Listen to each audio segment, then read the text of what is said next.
وَيَسْتَفْتُونَكَ فِي النِّسَاءِ قُلِ اللَّهُ يُفْتِيكُمْ فِيهِنَّ وَمَا يُتْلَى عَلَيْكُمْ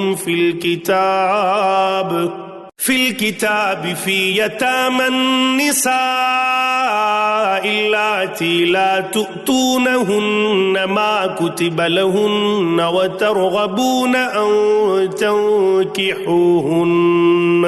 وترغبون أن تنكحوهن والمستضعفين من الولدان وأن تقوموا لليتامى بالقسط وما تفعلوا من خير فإن الله كان به عليما۔ آپ سے عورتوں کے بارے میں حکم دریافت کرتے ہیں، آپ کہہ دیجئے کہ خود اللہ ان کے بارے میں حکم دے رہا ہے، اور قرآن کی وہ آیتیں جو تم پر ان یتیم لڑکیوں کے بارے میں پڑھی جاتی ہیں جنہیں ان کا مقرر حق تم نہیں دیتے اور انہیں اپنے نکاح میں لانے کی رغبت رکھتے ہو، اور کمزور بچوں کے بارے میں اور اس بارے میں کہ یتیموں کی کارگزاری انصاف کے ساتھ کرو، تم جو نیک کام کرو بے شبہ اللہ اسے پوری طرح جاننے والا ہے۔ وَإِنِ امْرَأَةٌ خَافَتْ مِنْ بَعْلِهَا نُشُوزًا أَوْ إِعْرَاضًا فَلَا جُنَاحَ عَلَيْهِمَا أَنْ يُصْلِحَا بَيْنَهُمَا صُلْحًا وَالصُّلْحُ خَيْرٌ وَأُحْضِرَتِ الْأَنفُسُ الشُّحَّ وَإِن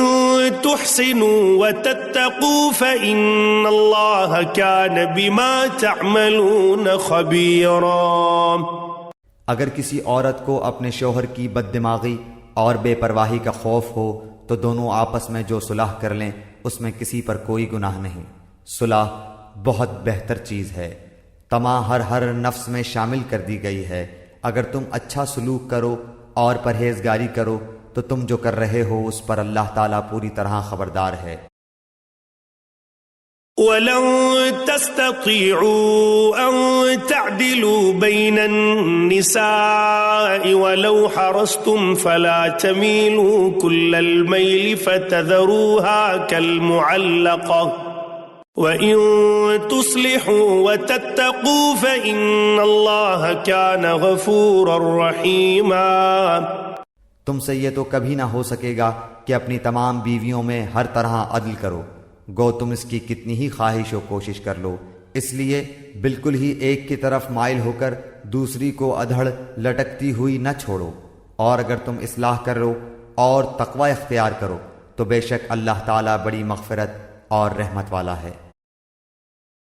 وَإِن يَتَفَرَّقَا يُغْنِ اللَّهُ كُلًّا مِّن سَعَتِهِ وَكَانَ اللَّهُ وَاسِعًا حَكِيمًا۔ اور اگر میاں بیوی جدا ہو جائیں تو اللہ تعالیٰ اپنی وسعت سے ہر ایک کو بے نیاز کر دے گا، اللہ تعالیٰ وسعت والا حکمت والا ہے۔ وَلِلَّهِ مَا فِي السَّمَاوَاتِ وَمَا فِي الْأَرْضِ وَلَقَدْ وَصَّيْنَا الَّذِينَ أُوتُوا الْكِتَابَ مِنْ قَبْلِكُمْ وَإِيَّاكُمْ أَنِ اتَّقُوا اللَّهَ وَإِن تَكْفُرُوا فَإِنَّ لِلَّهِ مَا فِي السَّمَاوَاتِ وَمَا فِي الْأَرْضِ وَكَانَ اللَّهُ غَنِيًّا حَمِيدًا۔ زمین اور آسمانوں کی ہر چیز اللہ تعالیٰ ہی کی ملکیت میں ہے، اور واقعی ہم نے ان لوگوں کو جو تم سے پہلے کتاب دیے گئے تھے اور تم کو بھی یہی حکم کیا ہے کہ اللہ سے ڈرتے رہو، اور اگر تم کفر کرو تو یاد رکھو کہ اللہ کے لیے ہے جو کچھ آسمانوں میں ہے اور جو کچھ زمین میں ہے، اور اللہ بہت بے نیاز اور تعریف کیا گیا ہے۔ وَلِلَّهِ مَا فِي السَّمَاوَاتِ وَمَا فِي الْأَرْضِ وَكَفَى بِاللَّهِ وَكِيلًا۔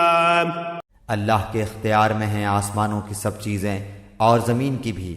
اور اللہ کارساز کافی ہے۔ إِن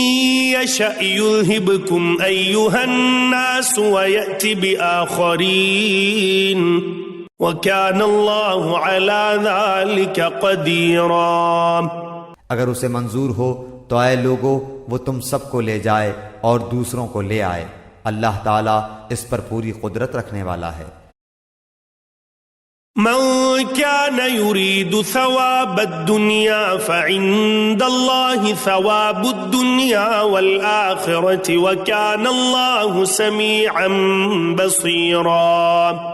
جو شخص دنیا کا ثواب چاہتا ہو تو یاد رکھو کہ اللہ تعالیٰ کے پاس تو دنیا اور آخرت دونوں کا ثواب موجود ہے، اور اللہ تعالیٰ بہت سننے والا اور خوب دیکھنے والا ہے۔